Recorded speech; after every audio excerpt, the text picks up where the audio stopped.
Bonjour à tous. Eh bien, on ne peut pas faire mieux. Nous arrivons en plein moment du concours de modèles et allures des Ossois. C'est ça la magie du direct et du salon de l'agriculture. J'ai à mes côtés Jean-Paul Bureau, bonjour. Bonjour. Vous avez présenté pendant une...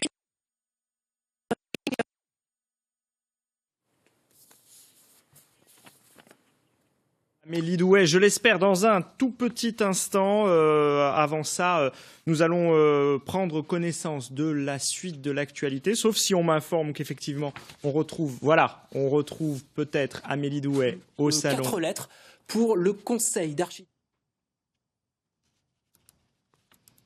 Concours modèles et allures, c'est de faire quoi? Alors, c'est de présenter les animaux pour observer s'ils sont en conformité avec le standard de la race, si ils ont un bon développement, si on a des beaux animaux, de façon à ce qu'ils puissent être conservés pour pérenniser la race. Alors, on va s'approcher un petit peu de ces chevaux de trait. On en a combien des chevaux de trait de l'Auxois, nous, dans notre région? Alors, des chevaux de trait de l'Auxois, je dirais, ce qui nous intéresse beaucoup, c'est le nombre de juments qui sont mises à la reproduction. Comme on est une race à faible effectif et donc race menacée de disparition, on a un chiffre en permanence à l'esprit, c'est le nombre de naissances. Voilà. Alors, et aujourd'hui, on est arrivé à 100 naissances. C'est un nombre qui n'est pas très important.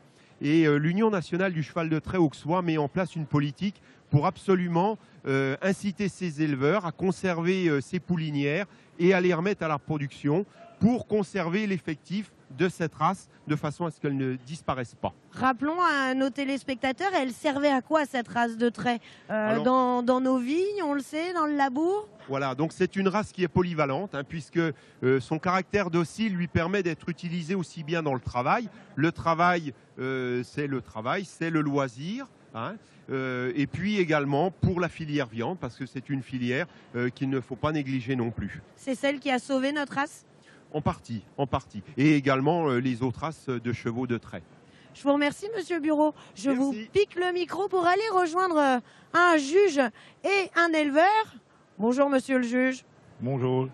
On va demander à nos Auxois de se déplacer un petit peu et on va demander à Florian de nous présenter ce cheval. Il va passer devant nous. Vous allez le voir. En fait, l'idée, c'est de présenter un cheval à l'arrêt d'abord. C'est quoi l'idée? Le cheval, on le présente déjà à l'arrêt. C'est pour voir, il y a 4 critères à voir, même 5. Déjà, on va regarder déjà la tête, la morphologie de la tête, oui, et l'encolure. Oui. Voir s'il a déjà une bonne encolure, soit une petite tête ou une grande tête. Avancez-vous un petit peu près de lui. Les oreilles. Montrez-nous. Je vais vous prendre ça. Vous êtes un peu emberlificoté là. Ah oui, oui. Oh. Alors, c'est du direct, on lui fait un petit peu peur là. Donc, on va regarder l'encolure, si elle est bien musclée. Oui. Ça. Une tête. La tête, c'est déjà une grosse tête, une petite tête. Les allures, nous, on veut que les oreilles soient bien pivotantes. Oui. Donc ça, c'est déjà un critère.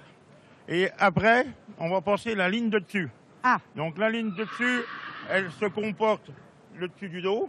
Oui. Avec la fesse.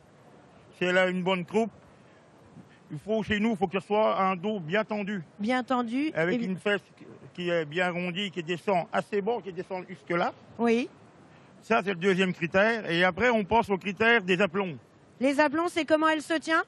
C'est comment qu'elle se tient. Il faut que la jument soit... Florian, mets-la d'aplomb, la jument, s'il te plaît. Faut qu'elle soit comment? Il faut qu'elle soit comme ça. Bien droite.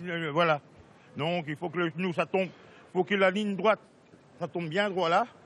Venez vers moi, oui. Et ici, pareil. Il faut que ça descende. Bien droit. Il y ait une ligne droite aussi. D'accord. Et ensuite, on va la voir se déplacer, Florian, cette bête. Après, on va la faire trotter, c'est pour voir les allures. Donc, les allures, c'est voir si elle marche sur 2 pistes ou sur une piste. Alors, Florian, allez-y, présentez-la nous. Alors, je vous explique un petit peu. Si elle se déplace sur 2 pistes ou 4 pistes, c'est de savoir si ses pieds de devant se mettent dans la trace des pieds de derrière, c'est ça? C'est exactement ça. Donc là, elle se déplace très bien. Ouais. Elle est d'aplomb, donc elle marche bien droit, le billard de pas. Oui. Est-ce qu'elle fait partie de vos petites favorites, là? Ils n'entendent pas, les éleveurs. Comment vous l'avez notée, celle-là? Elle est très bien, elle est très bien notée. Très bien noté. Et nous, là, il me reste 30 secondes, personne n'est là. Est-ce que vous pouvez me dire qui sera la championne, là, tout de Oui. suite? Dites-moi, laquelle? Montrez-la. C'est celle-là. Là. C'est celle-là, la championne. Et Voilà. comment s'appelle-t-elle? Capucine de Posange. Capucine de Posange. Je vous propose qu'on s'approche de Capucine pour terminer. Il nous reste à peu près 20 secondes. Vous avez l'exclusivité. Les éleveurs ne sont pas encore au courant. Et je crois que j'annonce quelque chose à Florian. Florian, je crois que vous êtes le vainqueur. C'est une sorte de scoop pour France 3 Bourgogne-Franche-Comté. Vous pouvez lui faire un câlin. Bravo. Oui, c'est bien, merci. C'est bien.